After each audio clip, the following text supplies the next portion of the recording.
Paris Filmes apresenta mais uma superprodução. Pousada do Sandy, em Paraty. Os 5 estrelas do litoral norte. Suítes e apartamentos com ar-condicionado. Captain's Bar, pub inglês. Restaurante Che Catalino Internacional. Piscina, sauna seca e a vapor.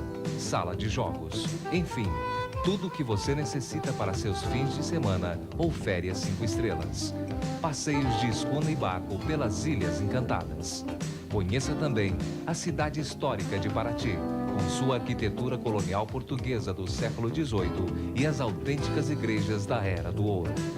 Pousada do Sandy, Paraty. Largo do Rosário, número 1. Reservas pelos telefones 712100 e 711236.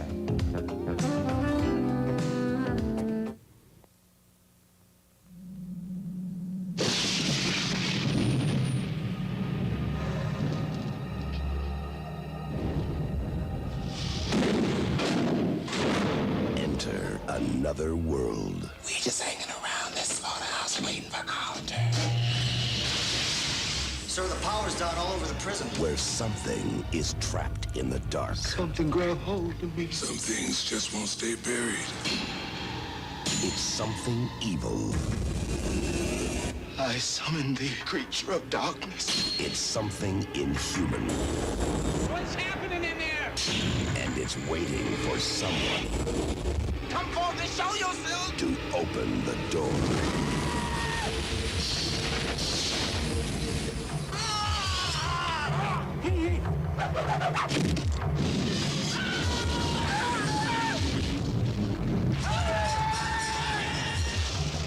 Now the evil is loose and there is no escape.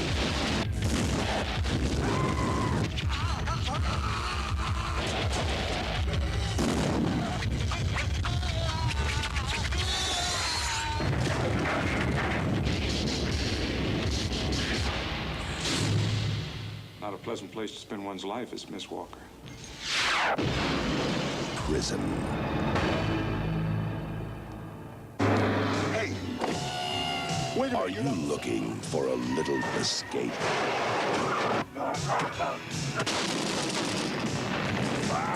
Want to see something This is sick!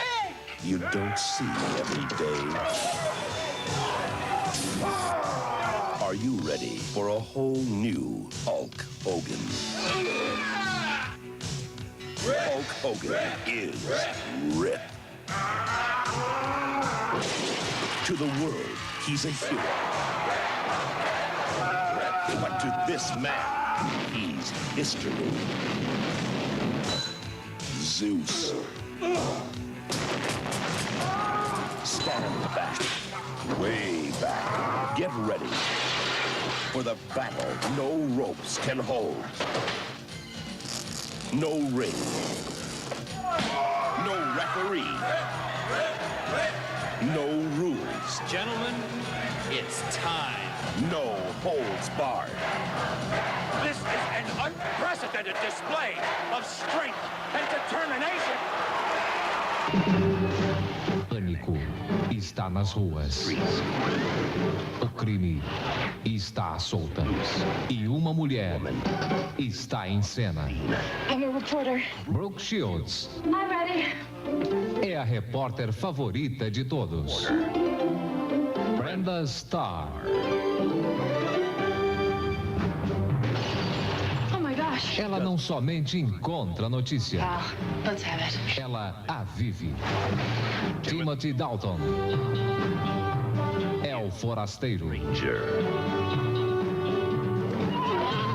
I'm Basil St. John. Um homem de mistério que tem a chave para a maior história da carreira dela. The survival of the free world depends upon it. What do they want? You.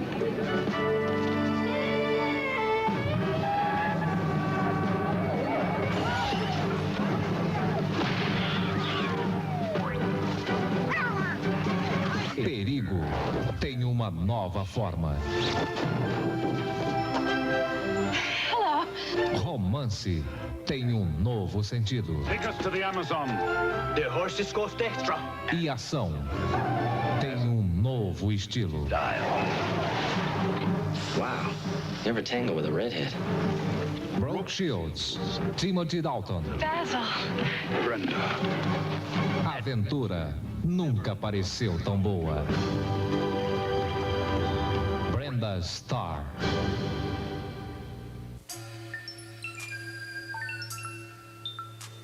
O canto dos povos da floresta nos fala de amor e paixão.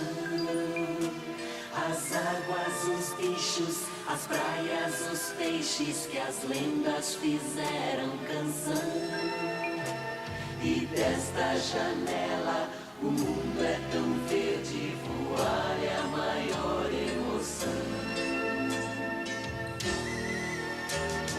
Vejo asa branca nos campos e patos, jacarés, bem te vi.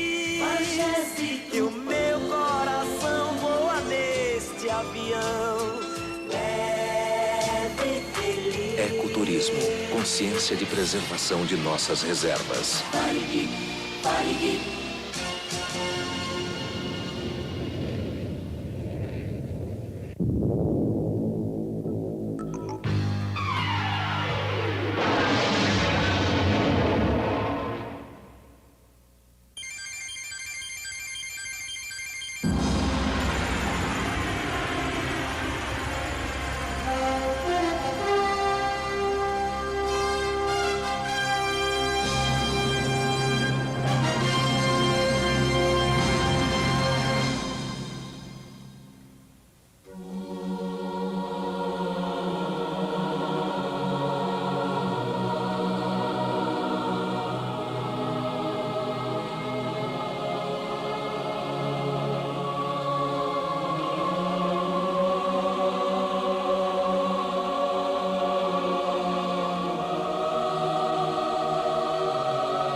It's great to have the name on my record, but everyone knows Larry Holmes was a legendary fighter, and if he was at his best, I couldn't stand a chance. He was a great fighter.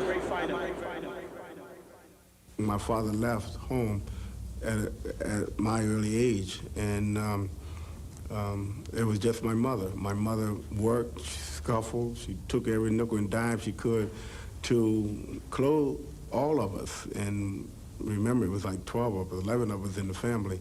And we welfare, surplus, Salvation Armies, and handouts and whatever you want, or hand-me-downs.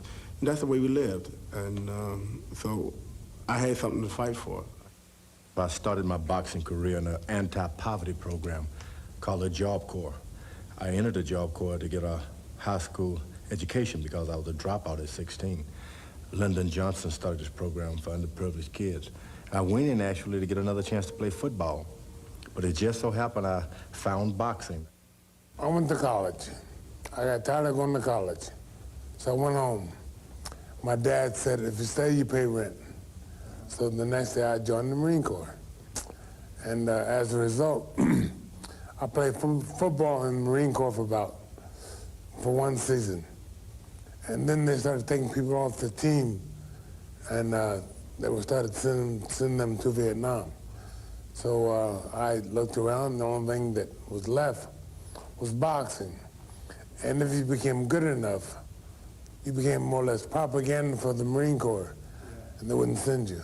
I think boxing is the most outstanding game sports-wise in the world. And I mean, kings and queens and rich and poor and the robbers and everybody else is in the boxing. And boxing had made a living, let's say, make money for everybody.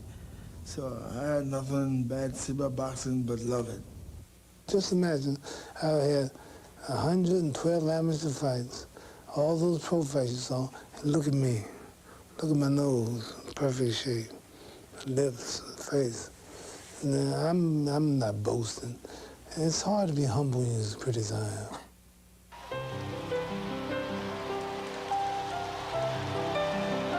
In 1954, the Columbia team, they call it, somebody stole my life. There was a police officer downstairs named Joe Martin.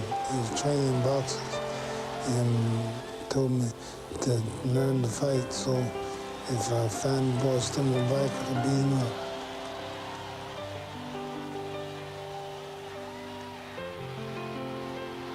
I had medals, belts, titles, but no money, so I turned pro.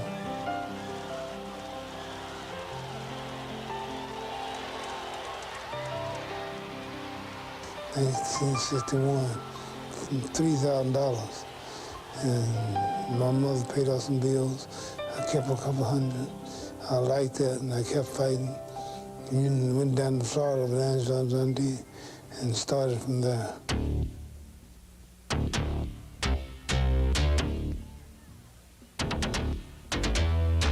if this nigger thinks he can tear the niggers out, I'll go and warn him that the white man can be stirred up to defend what is rightfully. I'm only bold and cocky before and after fight. Let me see you close your mouth and just keep it closed. Well, you know that's impossible. No, keep it closed. You know that's impossible. I'm the greatest. And I'm knocking out all bums. And if you get too small, I'll knock you out. Now close your mouth, but just let me see if you can keep it closed for 10 seconds. Well, that's impossible. You know that's impossible. Henry Cooper's nothing to me. If this bum go over 5 rounds, I won't return to the United States for 30 days. That's final. Okay, since you're not worried about this guy Cooper, how about when you get through with him? What are your plans after that? Well, you're right. I'm not even worried about this big bum.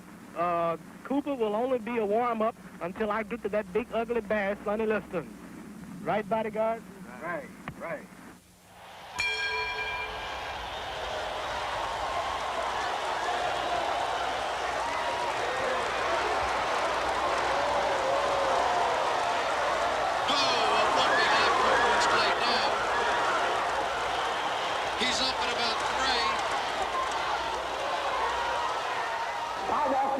London, England, I jumped off the airplane. Picture, cameramen, everywhere I go. You can look in the gym today. The TV, the cameramen, everybody follows me. I'm so great. The 5th round tape. Yeah, I said, come on, sucker. Oh, there's a vicious cut over Cooper's eye. The referee's looking at it. He has to stop the fight. Man said, break it up. I said, there he is. There he is. So walked on out of the joint. Clay wins by TKO. Ladies and gentlemen, this is Cassius Marcellus Clay. He's young, he's handsome. They know it. He's a poet, a prophet, and many people believe he'll be the next heavyweight champion of the world. I saw Sonny Liston a few days ago, Cassius. Ain't he ugly? He's too ugly to be the world champ. The world champ should be pretty like me.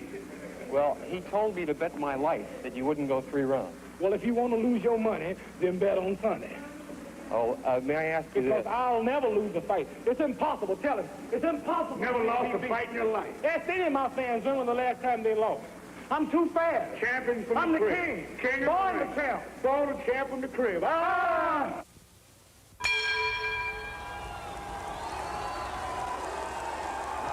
Here in the sixth round, Clay is taking control of the fight. Clay comes out to meet Liston, and Liston starts to retreat. If Liston goes back in his father, he'll end up in the ringside seat. Tony Liston has never before faced this type of opponent. Liston's timing is upset by the young challenger's hit-and-run tactics. Clay swings with his left. Clay swings with his right. Look at young Cassius carry the fight. Pandemonium has broken loose.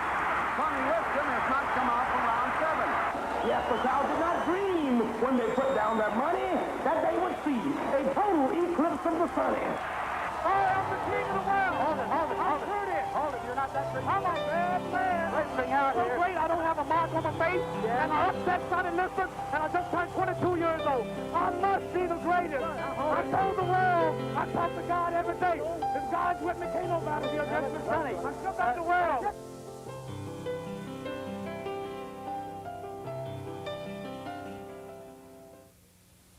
I was more of like a show shooter, a sharpshooter, a marksman.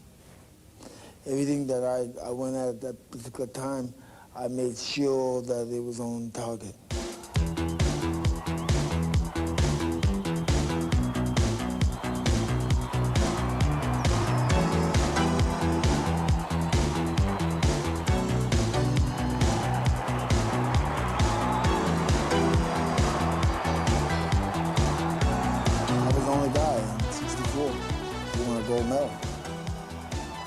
Second Liston fight, it was luck. It was luck, they said. Clay came beat Liston. So they came to lose the man.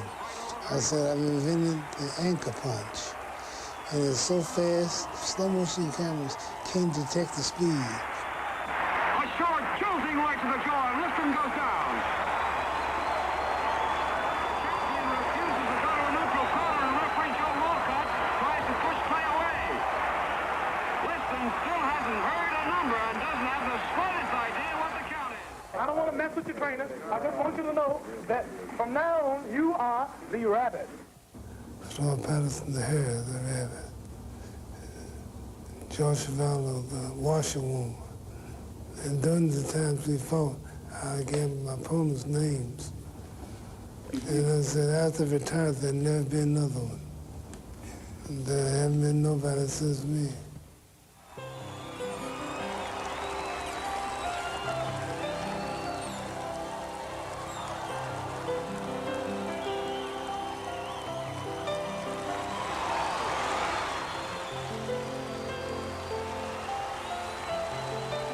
I am the greatest. I'm pretty. Talk jive, funny fun.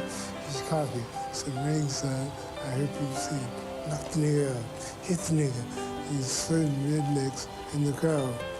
And black people themselves, they were humble, they didn't boast.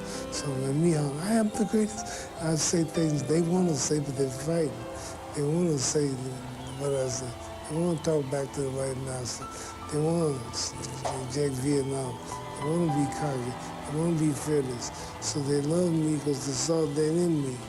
And this is what made me so popular.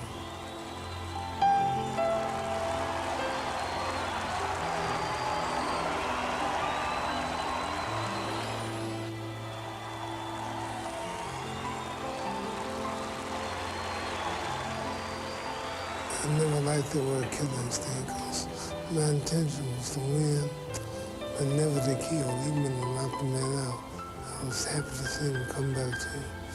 And it's not the action that makes the thing right or wrong, but the purpose behind the action. My purpose is not to kill, just to win, look good, beat the guy. And only Allah, God knows my intention. Are you taking Zora Foley too lightly? Why would you say that?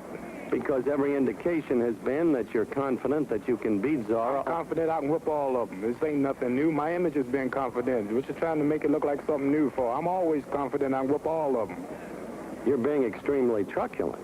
Whatever truculent mean, if that's good, I'm that.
has been asked what happens to a registrant who refuses to take the step forward at the induction ceremony. We believe in obeying the laws of the land. We are taught to obey the laws of the land as long as it don't conflict with our religious beliefs. Then he is returned to the ceremony room, given another opportunity to take the step forward which constitutes induction into the armed forces. Whatever the punishment, whatever the persecution is for standing up for my religious beliefs, even if it means facing machine gun fire that day, I will face it before denouncing Elijah Muhammad and the religion of Islam. I'm ready to die.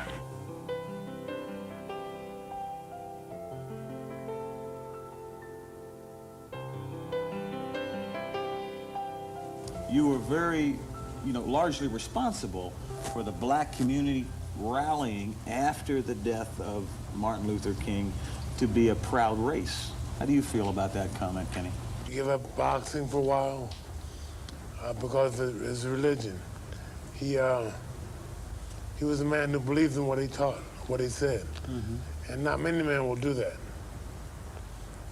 Make a statement and stand by it no matter what. You respected that? I did. George, can I ask you what it meant to you having a Muhammad Ali, a black leader? Did that mean something to you? Limiting him as a boxer is injustice because he inspired people in basketball, football, even actors would see him and move up a notch. So this was probably one of the greatest men of all time. As Kenny said, that you don't find a lot of people will give up anything, to give up what they worked so hard for,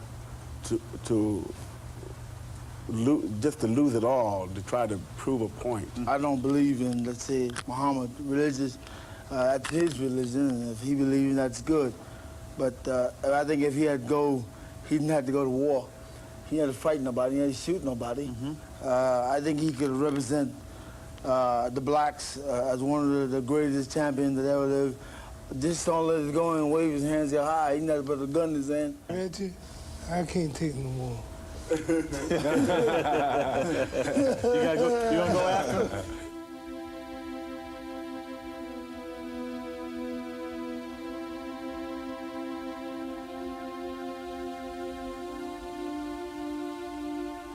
Today, we're able to announce that we will have open and we believe operating this summer, coast to coast, some 2,000 child development centers serving as many as possibly 500,000 children.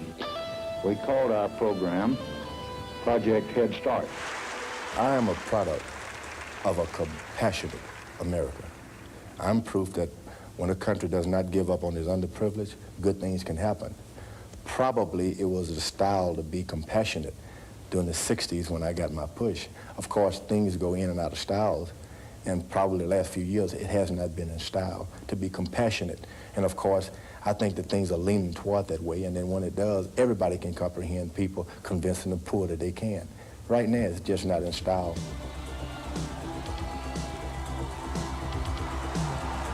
Probably the greatest thing that when I look back on it, being a 19-year-old in the 1968 Olympics, you don't believe that you can do anything like that.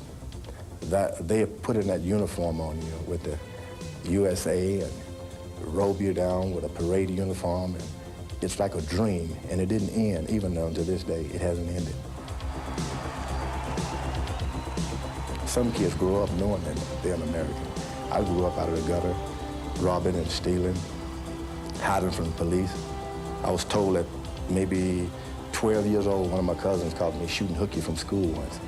And I thought she was out of the house, but actually she was still there. I thought she had gone to work. I sneaked in the window. My mother had given me the lunch. I'd ate my lunch, come back, sneak in the window and go to sleep. I hated school. And my cousin told me, when she caught me, I tried to make an excuse like a guilty person do. She said, don't worry about it, you're nothing. You're never gonna be nothing anyway. She said, go to sleep. She said, nobody from around here ever become anything but drunks. That's it, over to the corner, a technical turn. Referee stops contest.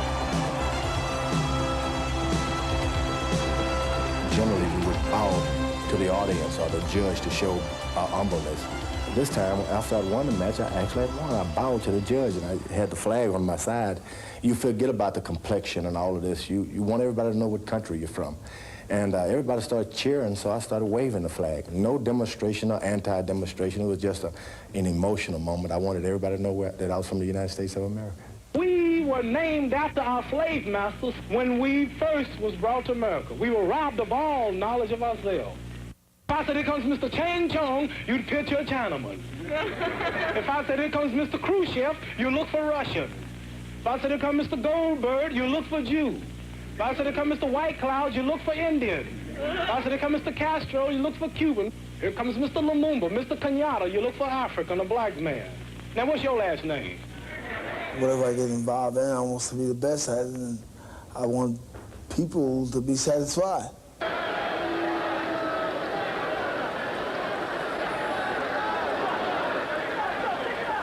I would like to hear this from you, and I want the world and the cameras to hear. Who's the heavyweight champion of the world? One more time, we don't want no excuses. They may say the film was bad or the camera was broke. One more time, who's the champion of the world? I just look at a fight at that particular time like it was my job. And I feel if I can do a good job, I have to be good. And I have to study it, and I pay attention.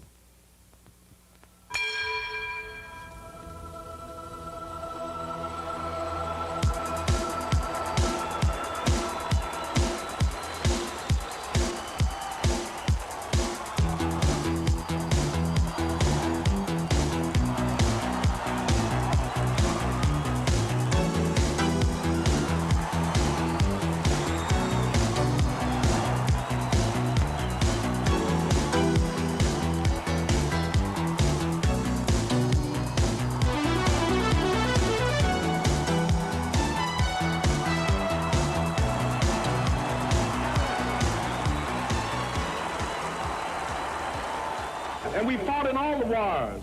And we still fighting in them. And still a nigga. What you mean if I believe in separation? I've recognized the fact that you believe in it. That's what your people believe in. What you mean you don't believe in it? No, you just talking crazy. Every city I go to, I can find a black neighborhood and a white neighborhood. And what you mean don't believe in it? How many Negroes live out here just in this big old neighborhood? You can't blame a black man for wanting to leave all this mistreatment. You must be crazy. So what you mean don't take white money? Only thing white about that money is the white pictures on it. What you mean white money? If that's the case, I should take off these clothes. You made them too.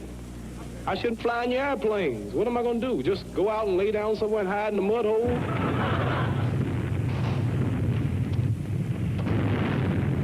Naturally, I would say I think it's wrong. But I see why, at the time, the people in authority did what they thought was right. It's just too bad they didn't recognize me for doing what I thought was right.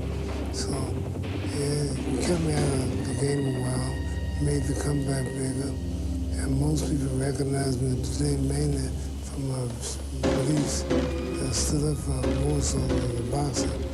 So, I didn't believe in the war. I knew it was wrong. We shouldn't have been there, and I could see it. And later, God made it where I turned out to be right. Hell no! We won't. We may have some action. No, we won't go. He makes some action. No, we won't go. Hell no! We won't go. Hell no! We won't go. Hell no! We won't go. Hell no! We won't go. We may have some action. Hell no! We won't go.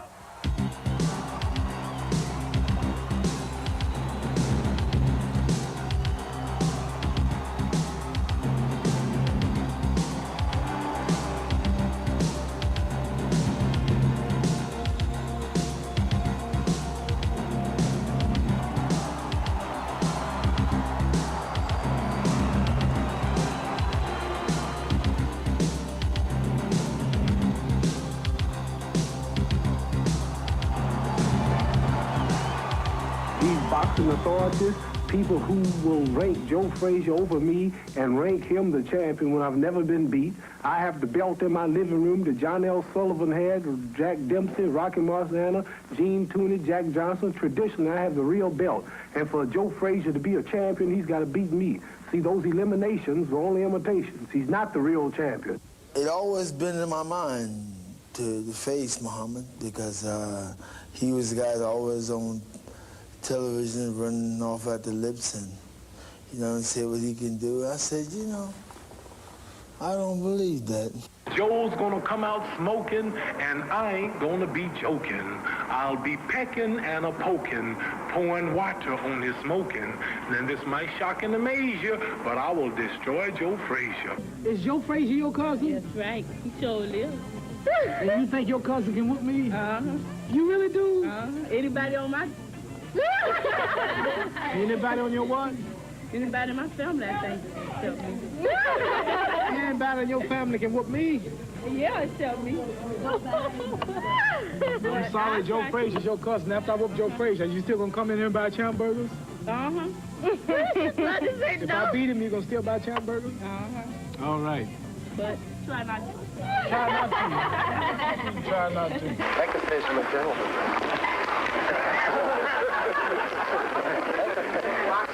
You better watch out. You better not hold them. Bring your hands up. Like that? Hold them like that. Bring it down. Raise your left leg. Left leg, right leg. And the other one. Now let's see your exercise. I want you to do it out here.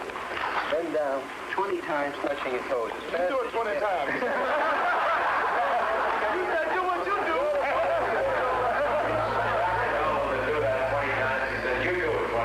Fast. Come on, let me have some action. Quick, drop the ball.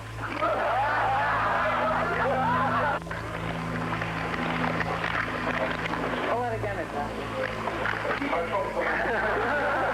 What happens if you're out there and the bell rings for the 11th? Isn't there a danger that you, having said it ain't going to go more than 10, so what do you think I must do? Turn around and jump out the ring, cut the bell or something? I'll show you what a real champion is. I'll show you what a real champion is. Take that thing on down. I ain't that heavy. Move it on down from there.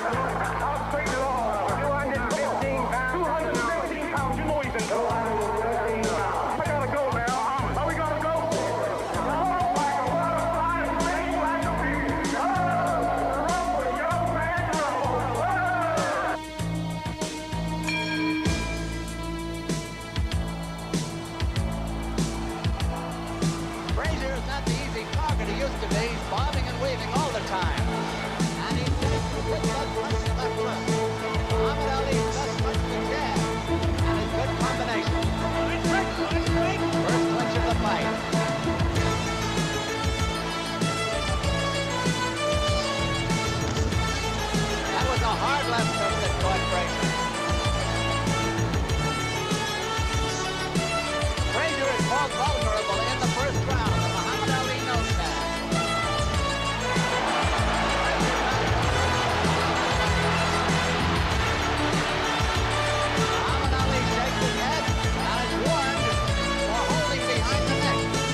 Time to block him. We know you catch him.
Joe Frazier and me, count of fours up.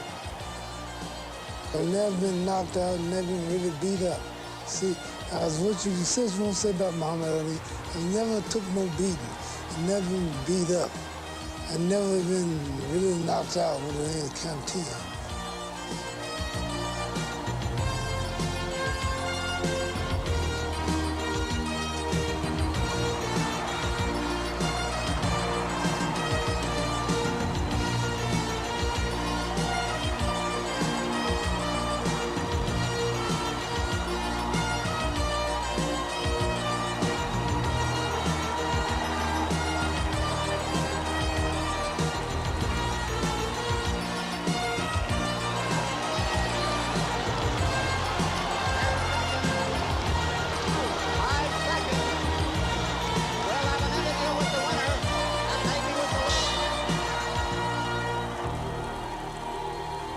Mohammed, what about that 3.5-year layoff? Just saw 15 rounds with Joe. I hit him 3 times as one. Just as strong as he. We were both tired in the end. I think he's a little tired. Because if he wasn't out to get me down like he did with the beginning of the round, he should have finished me. If he was really strong and had the strength, but I could see he wasn't. He missed a lot of hooks. He was exhausted too. But he kept forcing me. But the 3.5 years, I think, did a lot, but I still have enough left to get away with things like that with Joe Frazier. I really think the guy's kind of sick in the head, really. Because some part of the fight he rapped off and said, "Don't you know I'm God?"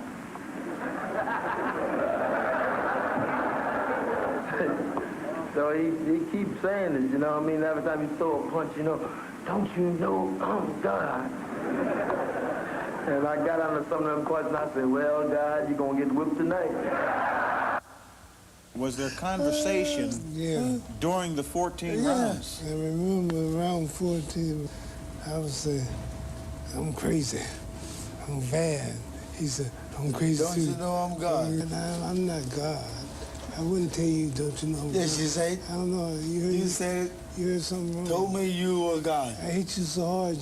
Nah, you were that hard. Muhammad, during that fight that you lost, you said you'd kiss his feet. I lied. Throughout the long and difficult period of Watergate, I have felt it was my duty to persevere, to make every possible effort to complete the term of office to which you elected me.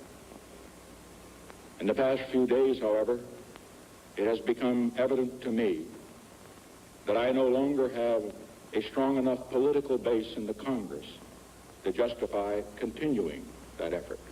What worries me now is this belly I got. It just won't come off. Usually when I was young, I could run it and sweat it off. I'm exercising, I'm running, I'm training, and every day I look at my belly, it's the same size.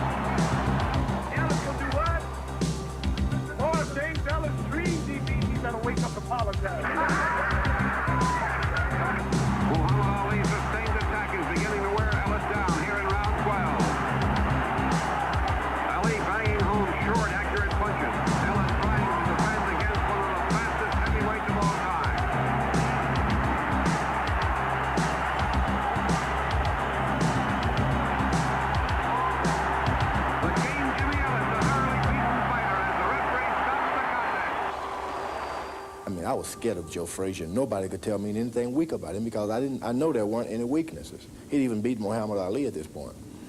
And my scheme, my part of psychology, from that point on early in my career, I would stare the guy down. I started getting in their face, looking them dead in the eye. If they would drop their face, I knew then I had this edge. But when getting ready to fight Joe Frazier, I had to look him in the eye, but I was hoping he wouldn't look down because my knees were uncontrollable. I couldn't stop them from shaking. I used to look at guys like Henry Armstrong and watch how these guys throw punches, and Sugar Ray Robinson, and see Henry Armstrong was a guy that never stopped. He throw like 300 punches in a round. and steady moving. So I said if I can be like that and I can do that and keep that pressure on him, he'll eventually break.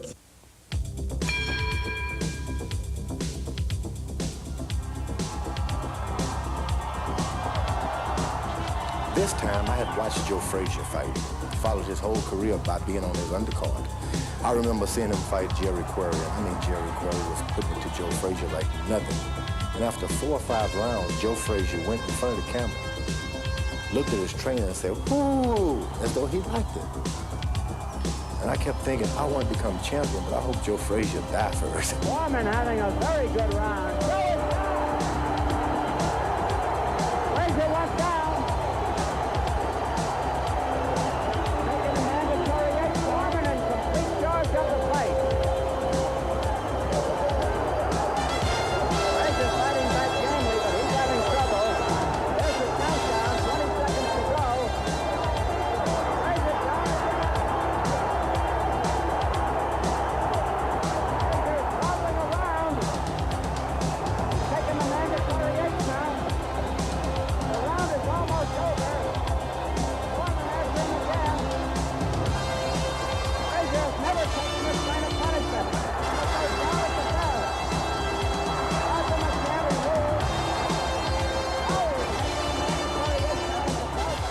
Bell ringing, I wondered, what am I going to do? And he came out, and he threw this famous left hook, and it just barely missed me. It sounded like a pistol.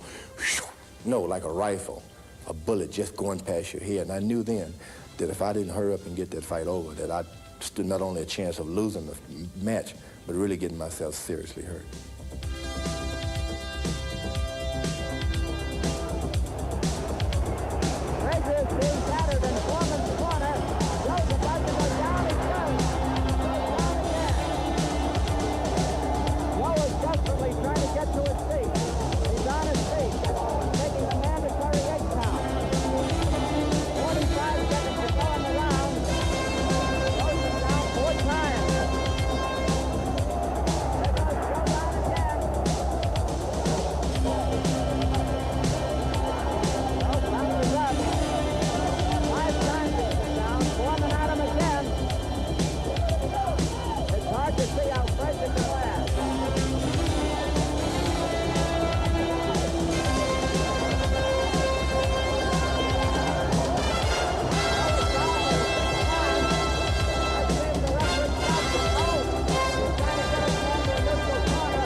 Right now, again, or will you fight Muhammad Ali?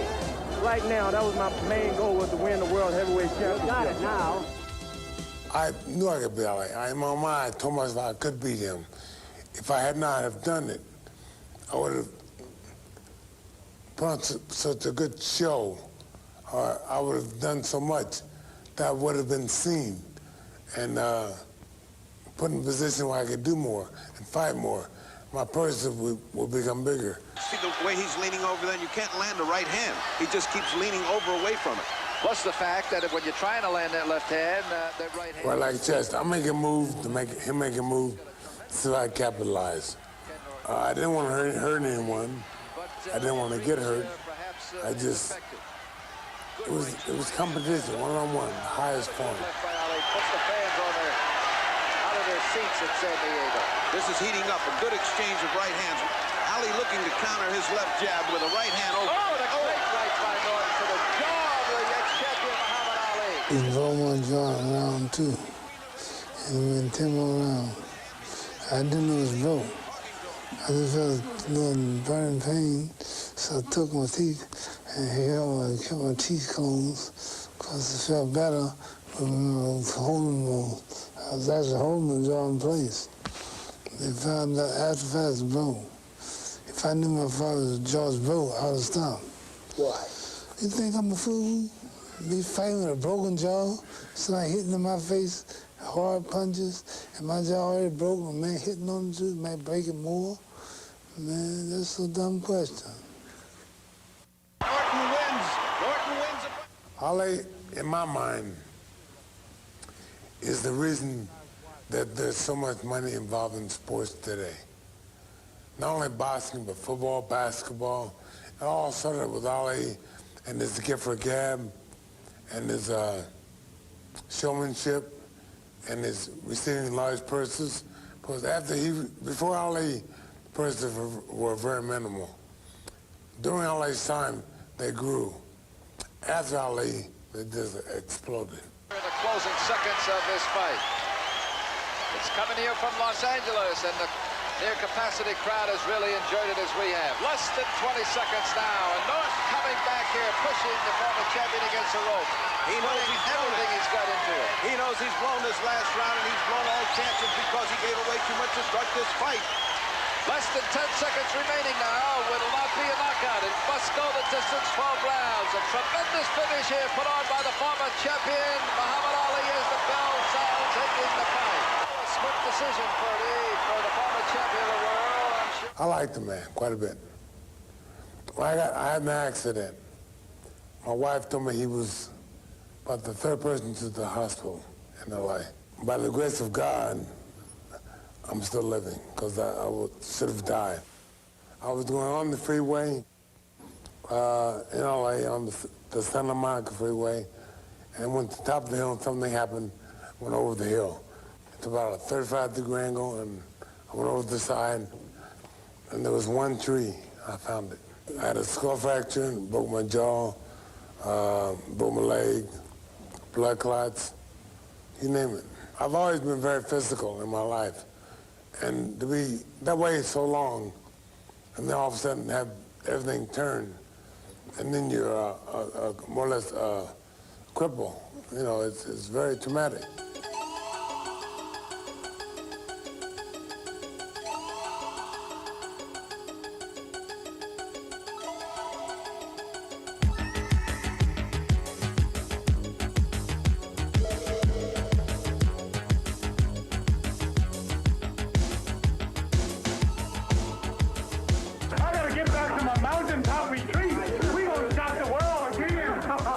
I guess if you've been around this guy long enough, you know what I mean, somehow you could have a lot of hate in your heart, you know, when that bell rings.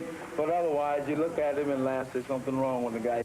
Oh, the second fight, I was more prepared than any other fights. I forced the whole fight, and let's say he did all the whole, and he mugged me all night long. I'm glad he didn't have no money on me, because he probably would have taken some from me. Ali and Frazier visited our studios while preparing for their fight number 2 and to analyze their fight number 1. He gonna bring up the hospital. What's different? Why'd you bring up the hospital? I went to the hospital. Why you figure on me? I went to the hospital. Why you think I'm reading? Man, you know, you sat down. Sit down, man. Sit down, Joe. Why you think I'm reading? Sit down, Joe. Huh? Sit down quick. Why you think I'm reading? Sit, the brothers are here. You doing this too? No. Sit down quick, Joe. Well, we're having a scene, as you can see, and it's hard to tell whether it's clowning or for real between the two fighters. This kind of thing has been going on all along in terms of promotion of the fight, and this time it seems to be for real, because Joe Frazier is really angry. I think that Ali is probably clowning.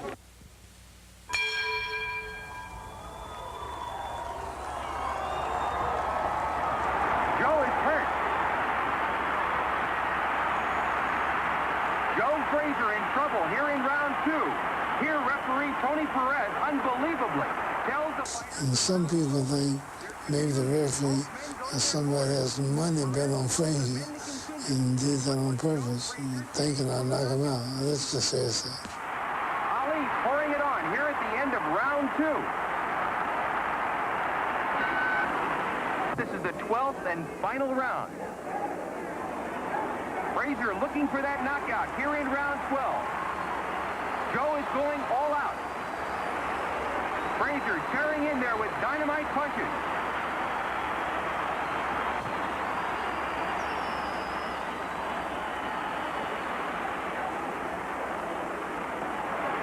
A punishing left to the head by Joe Frazier.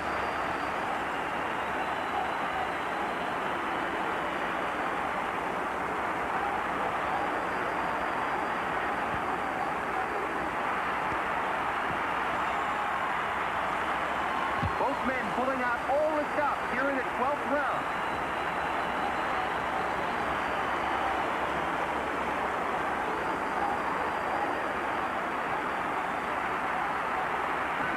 And there's the end of this sensational fight. Muhammad Ali with a unanimous decision in one of the great heavyweight fights of all time. For me, it wasn't a thing where I had to win. It was just a challenge for me to go in and take care of business and come out without getting hurt. There were three or four of my fights that I hit the man and it paralyzed him right there. It was a good shot, and I saw that he was gone. He couldn't do anything else, so I walked away. Ken Norton was a fearsome specimen to watch. He was a throwback to some of the old gladiators, so this man was really, you didn't want to, I was forced to fight the #1 contender. And that way I made up, of course I was matched with Ken Norton. Didn't want that match.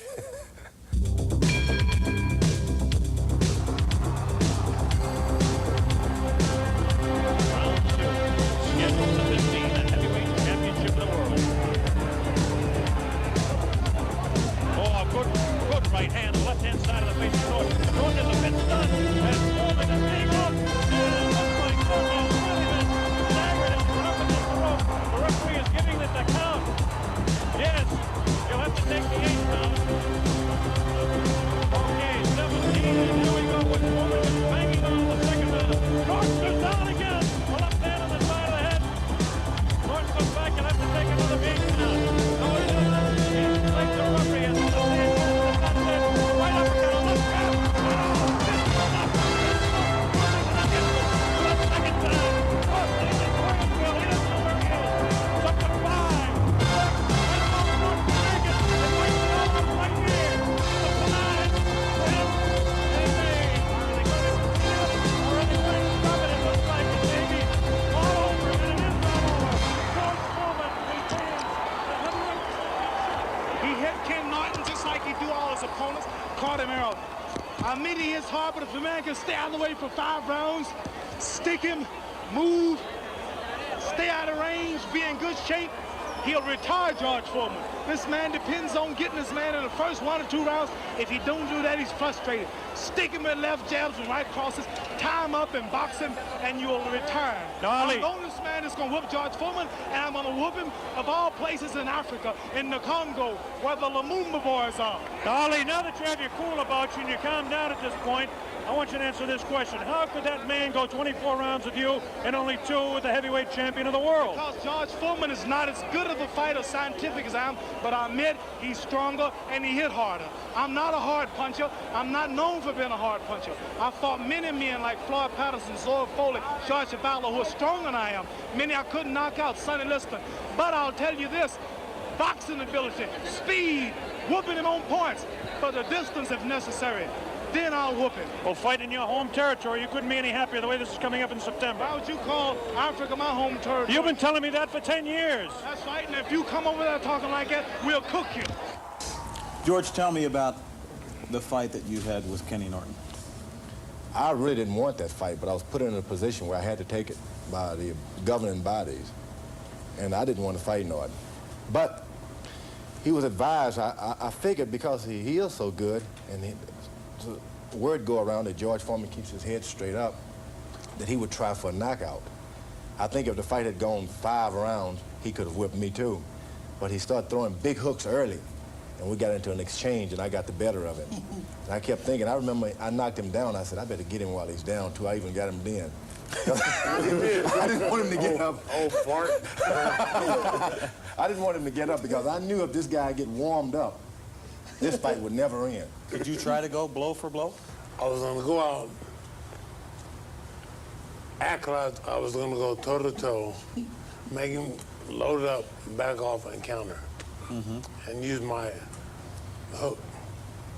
But as you saw in the fight, when he loaded up, I backed up and kept backing and kept backing, and I stumbled. Of course, I had knocked out Joe Frazier, and beat him convincingly, of course. Then I knocked out Ken Norton, who was, I figured, the greatest physical specimen one could ever look at. And I was kind of afraid of Ken Norton, but I did win the boxing match. I was able to eliminate guys pretty easily who had really given Muhammad Ali a whipping. So people were telling me, George, be careful, don't kill Muhammad. He's old, take it easy. The adjectives used in the press has been beautiful.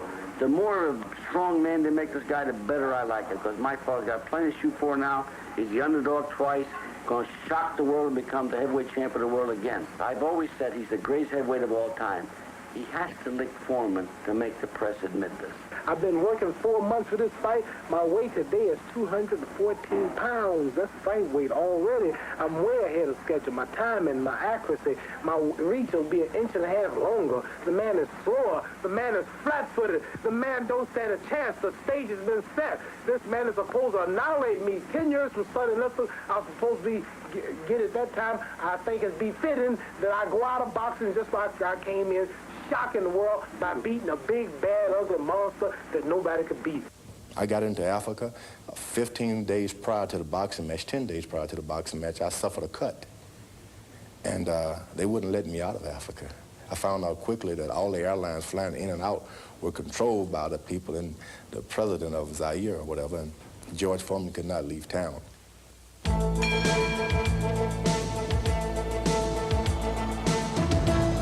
1 minute left in round number 1. The heavyweight championship between Muhammad Ali and George Foreman, live by a satellite, direct from Zaire, Africa. That punch did no damage. That one did. 2 wild right hands taken on the side of the head of Muhammad Ali. Ali continues to try to tie his man up. Back leg separates him. Wild left hand, vicious hook. There's a real strong right hand just underneath the heart. And Muhammad Ali is taking some punches now. About 25 seconds left in the round. Ali, face left, goes for straight right hand. That right hand lead has George Foreman slightly confused, but a straight left jab from by Foreman has Ali in the corner. Ali dances back, hangs on. What a tremendous finish in round number 1. The hook to the body of Muhammad Ali. Back late, the referee separates them. About 8 seconds left in the round. Round 1, Foreman and Ali. There was 7 rounds of this, I'll be finished. So I realized this, I stopped and let him run easy while I lay on the ropes. They gave me a call the rope-a-dope. Foreman setting him up against the rope.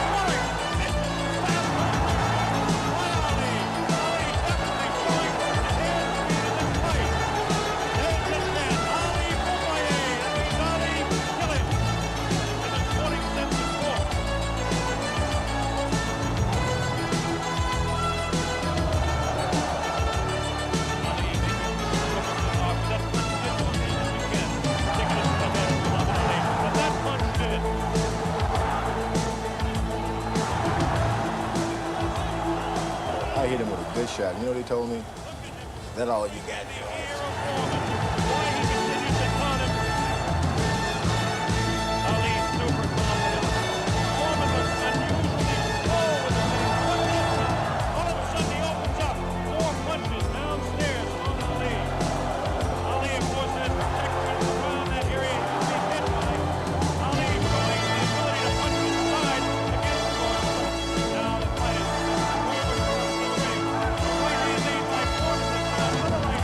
Up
Not only did it hurt him, it sort of dehumanized him. He looked at me as if to say, I'm not going to take that from you. And he came after me, he remembered the pain, and then he said, forget it. He covered up. A couple of my trainers, get off the ropes, move, move. So I told him I'm going to fight my way, I'm going to do it my way, and shut up. Ali hanging on, getting away with it. Getting away with it. Left hand taken to the side of Ali's cheek. The left hook. I went to finish him off. 2 rounds, I said, I'm going. I don't care about the 5, 6 rounds. I'm going to knock him out in 2 rounds. 3rd round, he was still there. I said, well, who cares? I'm not going to pace myself. I'm going to knock him out. Finally, after 5 or 6 rounds, I was burnt out. This experienced great athlete withstood all of this pain because I hit him with some of the hardest shots I'd ever delivered on a man. It would knock him back and out. He would literally stand there and wake up again. Very even fight. Ali, a sneaky right hand. Another sneaky right hand. This time he worked over the shoulder.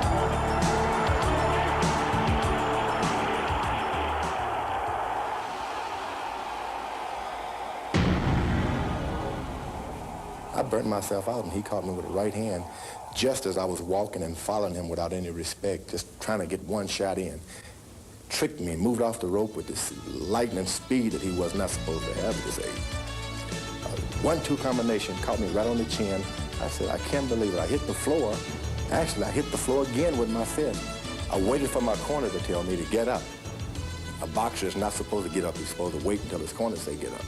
My manager told me to get up. He counted for me. When I jumped up, the fight was over. I had lost the heavyweight championship of the world to Muhammad Ali, and there he was with his hands raised. And I had to eat crow feet.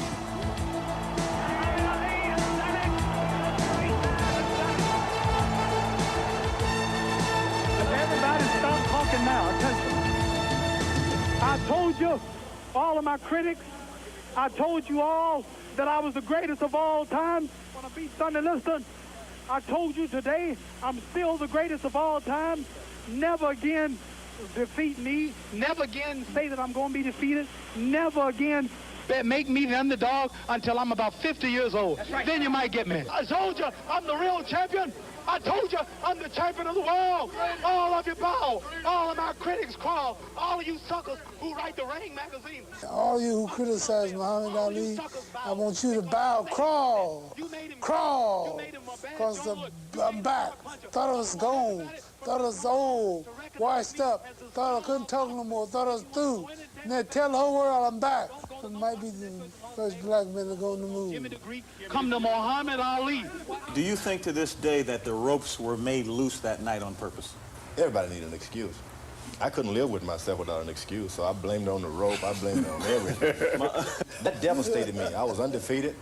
I never had lost a boxing match. You had a difficult time with it. And so I couldn't adjust to that, so you give me an excuse, I was picking them up out of the air. Oh yeah, my shoes were too big, anything. People want to see me and Joe Frazier. They still think Joe Frazier can beat me. And I got his conscience right here to keep me on guard. See, here's the way he looks when you hit it. Come on, gorilla. This is a thriller. I think a lot of people thought, and myself included, that you didn't like it. And you used it. No, I didn't like it. You used it to get yourself fired up. You trying to start something? No. No, I'm just asking a question. No, I really didn't like it because, number one, I know the fact that it wasn't the base of trying to get any more people, let's say, butts in the seats, because we all had guaranteed. I know that he was out to get me and out to hurt me more than anything else. The words was more hurting to me than, let's say, the punches. In the pre-fight commentary. That's right. The punches mean nothing to me, you know. What were some of the things that bothered you? He called me Uncle Tom. I never knew what Tom was. You know, I thought it was a guy peeped through windows or something, you know. And I never peeped at no window. It's peeping Tom. He called me Tom. I thought it was peeping Tom. Our main event will go this handsome trophy donated by... People tell me, and the things the boxing authorities also, admit that the Frazier fight in the Philippines was one of the best, action from round 1 to round 13. Every minute, moving and punching.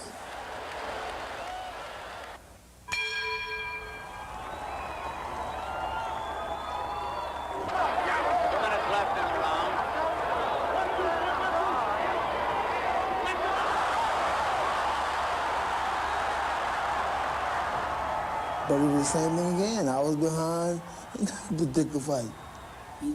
I was at points I was behind in that fight, you know. And it was like maybe 125 or 30 degrees in the ring or more. Alley won by the referee for grabbing around the neck. And it's not really in disrespect to him, but I feel comfortable about it because we had 3 fights, and you look back on the films today and you watch them, then you know who won them all.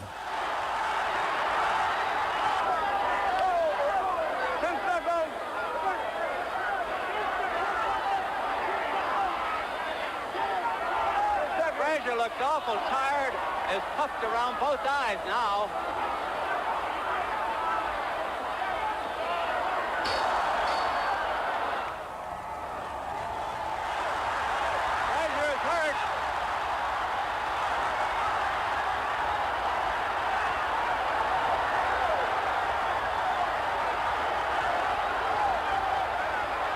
Frazier's badly hurt.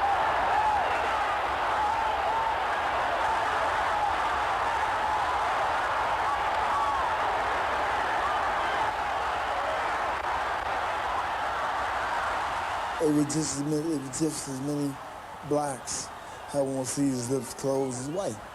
You know, it didn't make no difference because he didn't believe in whether you were let's say white or black. He was more in his religion.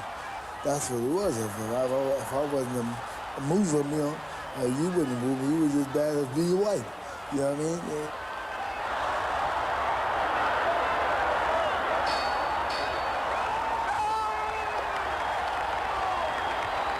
Frazier was within a punch or two of going down. It's all over.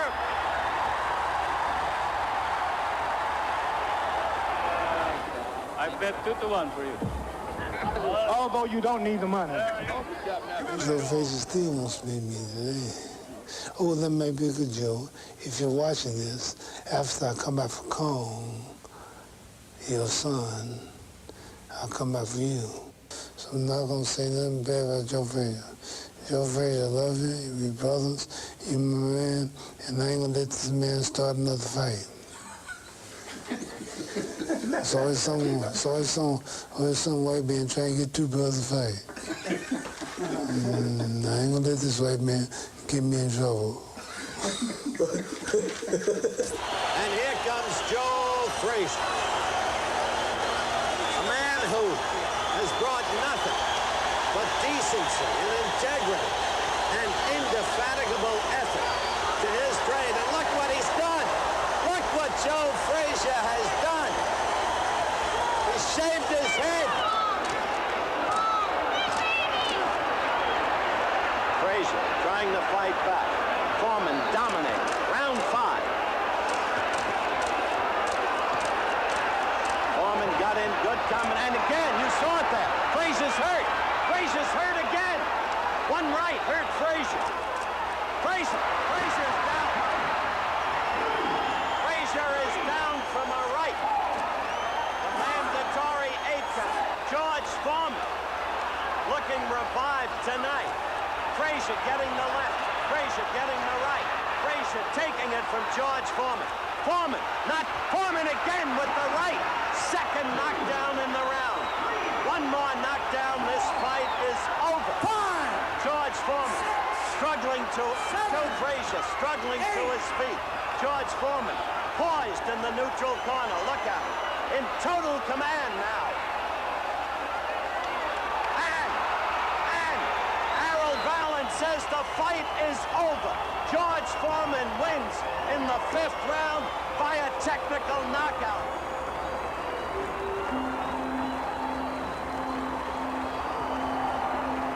Over 10 years ago, I stopped boxing.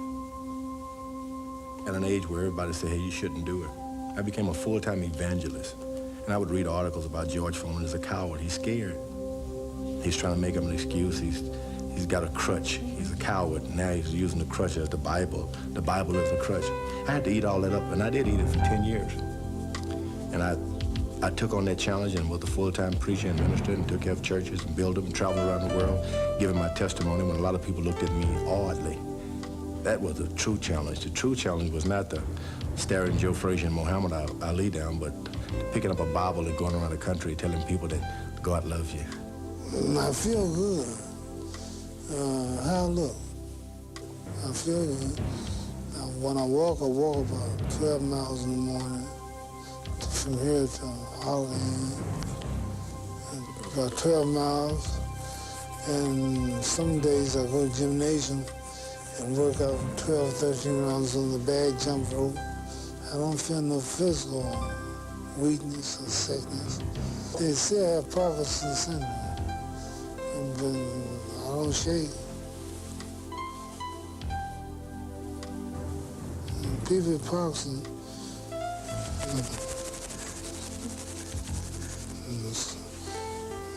that's what I'm supposed to, sometimes slurred speech, and I believe that I have something. It's nothing critical.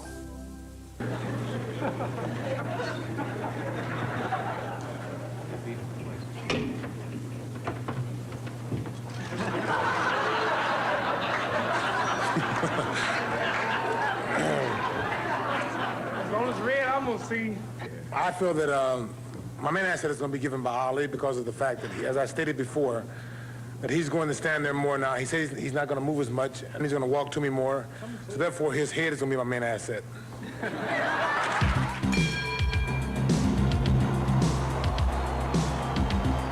his toes. Norton still doesn't know how to solve the style. Norton's got to trap him on the rope. Al grabs him. I won one fight, and in the second fight, he won my split decision, correct? Coming either way. But the third fight, Yankee Stadium, I thought I won. Sliding along and punching all the time he's sliding. 55 seconds to go. Ali's won at least 2/3 of this round. Can he keep it up? Can Norton do something spectacular? The fight, more or less, was at the turning point in Ali's career. If he had lost, it would have taken a lot out of the sport. So I wasn't just battling the man. It was the game. Norton's grasp. Oh, he threw a haymaker but missed. Ali comes back with a flurry. Well, not landing, but big foot. Another big right hand. Another big right hand by Norton. All he did was catch air with those right hands. He's desperate. He knows he's blowing the title. But another right hand. The left one connects, and he misses with a left and almost falls down as Ali pushes him off on the jet. A good right hand catches Ali, and the crowd comes to its feet with less than 10 seconds. Ali holding on. Norton is desperate. 6 seconds, 5. The bell is about to ring to end this fight at Yankee Stadium, and we'll be back with a decision. Oh, Norton's breathing at him.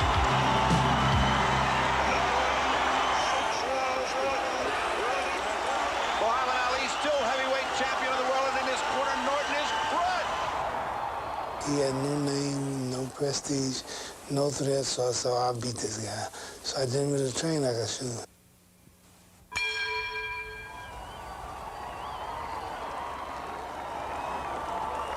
Tremendous action by the champion here. Where has he been for the previous 14 rounds? We are under 40 seconds. Another desperation left, missed by the challenger. Ali onward, but still pursuing, hoping, praying that perhaps one of these punches will connect and the gallant challenger, Leon Spinks, will fall. 24, 23 seconds. Spinks dead tired. Dead tired. It looks like he was out, but he came right back, and now it's Ali that's showing the signs of where it is. He didn't. That's really a shuffle forward. Now it's 13 seconds. Now Leon, having him against the rope, is throwing everything he can. It's 8 seconds away, or he's lost it. He's just hammered Ali. Ali looks like he's in trouble. He's leaning against the rope. It's 2 seconds. It's 1, and at the bell, a tremendous right hand. Look at Ali stagger back. People thought I stole the fight. Some do, with Speed's first time, because I lost close and came back and beat him to win the title 3 times. They think that was a setup. It wasn't. If it was, I wouldn't have brought it up.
I fought Kenny in 1978. I was in good shape, but I had a problem. I had one arm. I pulled a muscle 6 days before the fight, and I didn't really want anyone to know it. And so I just did road work and go in the gym and shadow box. And when Kenny Norton time to work out, I go over and try to take his concentration away from him because I wanted to take away from the rumors that were going around with me hurting my arm or something other.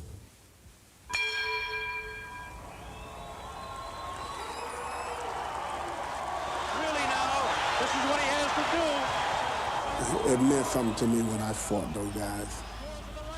It meant something to me when I went in the ring with Kenny Norton and Muhammad Ali and was a sparring partner for Joe Frazier. And when I walked into the room and George Foreman says, Larry Holmes, you know, it means something. I never was serious enough about boxing. I never really put myself into it to the point where it was that or nothing. This has been a great boxing show. Both fighters courageous as Holmes comes back, scores a good shot. He's got into trouble. Yes. He's going to follow up. Uppercut scores. Running out of time, and that's it. It's all over. Larry Holmes has done it. Well, I knew that I could beat Muhammad years before I fought him, a couple of years before I fought him, because I was his sparring partner. And being a sparring partner, I got the opportunity to watch him, to learn from him, and to be around him a great deal.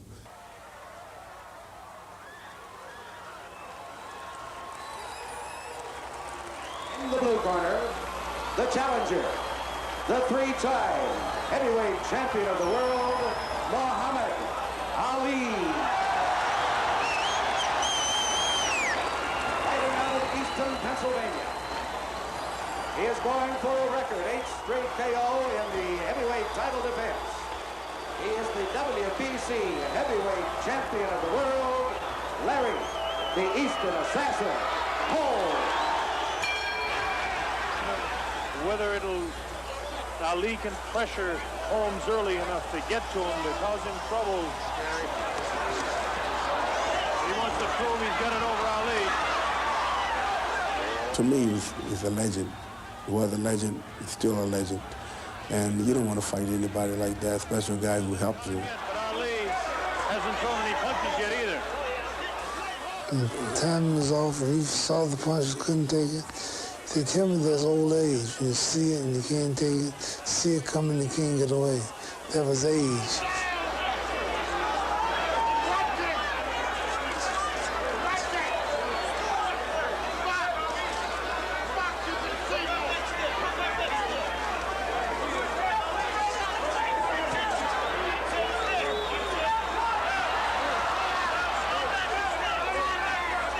I think he popped him pretty good.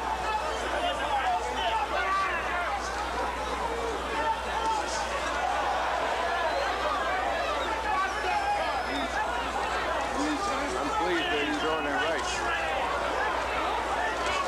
Coming up to the closing seconds now in round one.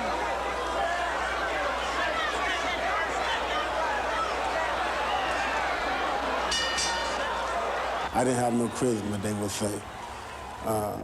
They didn't want me to have charisma. I had charisma, but in my own way. I had the charisma. I didn't want to go out and say, I am the greatest. See, Muhammad did that. That was his thing. And if I did that, they would say, you stealing the line from Muhammad Ali. And if I say, Muhammad Ali float like a butterfly, sting like a bee, but don't forget he met Larry. They would say, now you're writing poems, trying to be like Muhammad Ali. So, you know, everything that I said and done, I was on the border. I was right on the edge. I could fall right off. And so therefore I tried to stay away from the press as much as I could, because any little thing that I said would hurt me. When I took the name Muhammad Ali, and people heard the name Muhammad Ali in America, champion, all the Egyptians says Muhammad Ali's Muslim, all the Arabians, Indonesians, Pakistan, Africa, in Libya, all the Afghanistan, Morocco, Pakistan, they all said Muhammad Ali, a Muslim, a world champ, his first time. That made me famous. They could survive.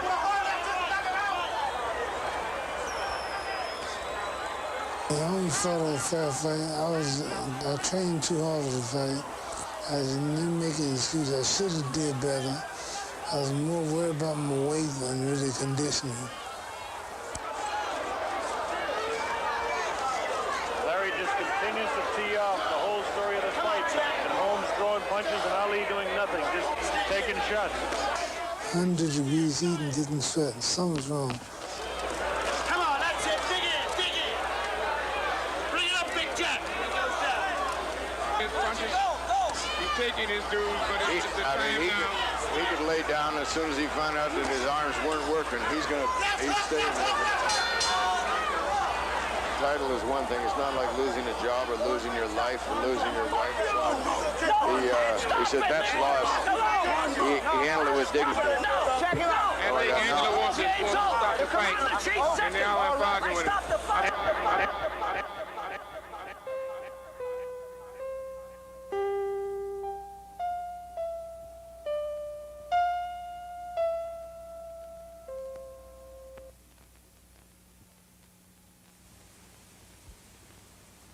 Champion, the people's champion, as I wanted to be while I was fighting.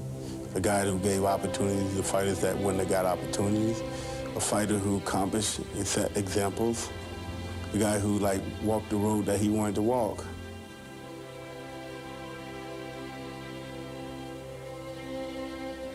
I want them to have the record straight that I was a good boxer and that I did fight some of the top contenders and that I did fight for the championship of the world and won it fair and square. If I can be remembered and have my name called in the same fashion as, like I said, Jack Dempsey, Muhammad Ali, and Joe Frazier, I'll be a happy man. I'll be pretty contented with that. I don't want to be remembered as the greatest at all. I just want to be remembered as a good boxer.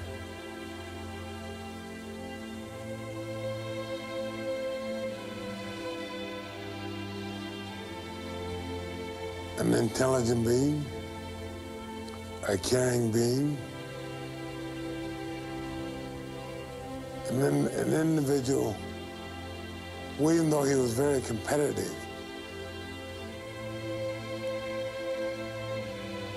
I would say in his heart that he never wanted to injure anyone, and that he was a man that believed in God.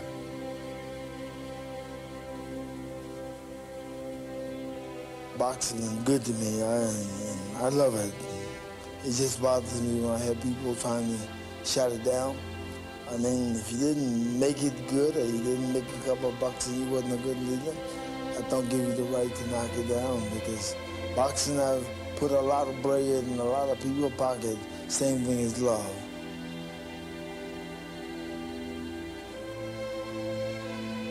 Listen, I don't have to say on the range. When I quit boxing, the game died. Didn't it die? The Tyson came along.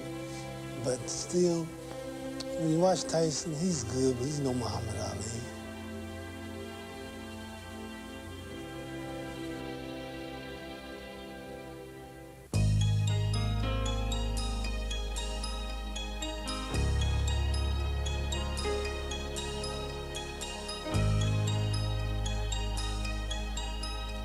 The story of pain and glory.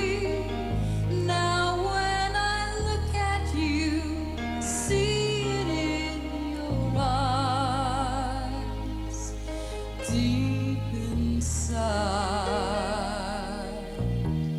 Dreamers, you are the dreamers. You all know who you are, what you're meant to be. I can see champions forever, fighters for life,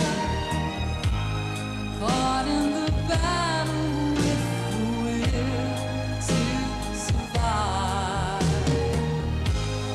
Champions forever,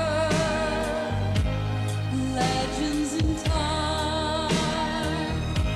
You give inspiration to this heart of mine.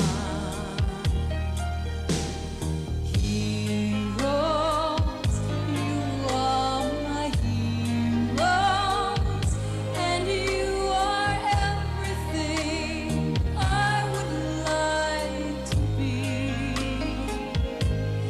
Can't you see? Forever I will remember your arms held up so high, reaching for the sky, to the sky. Champions forever, fighters for life, caught in the battle with the will to survive. Champions forever, legends in time. You give inspiration to this heart of mine.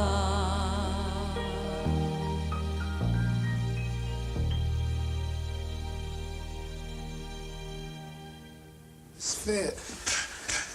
See Tyson stick move. Fast, look at that. Can't see the man. And when I say go, you just want to hit you 10 times. Okay. Ready? Wait there, I say go. Go. 1, 2. Want to see it again?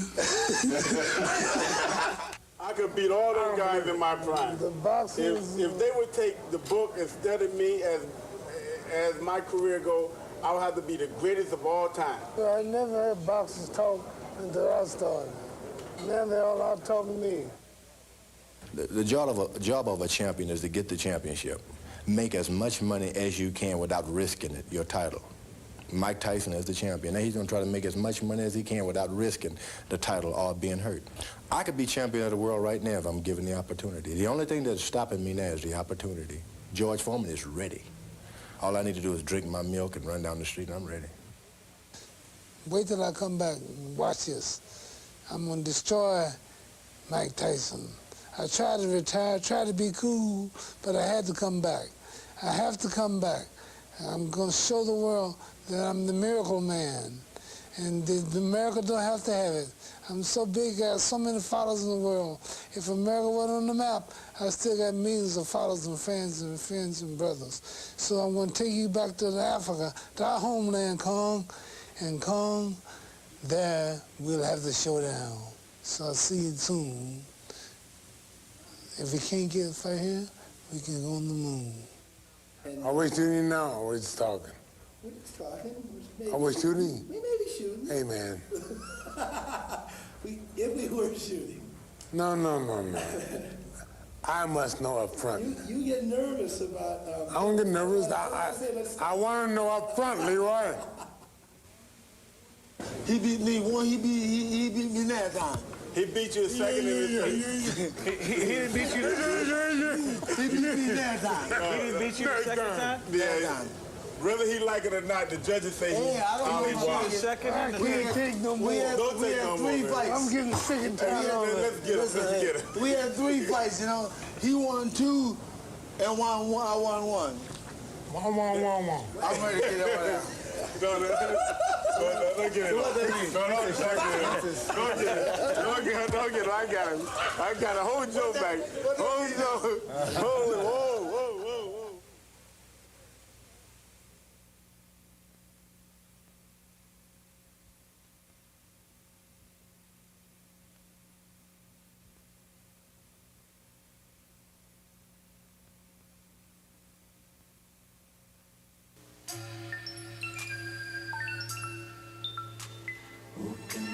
Dos povos da floresta nos fala de amor e paixão.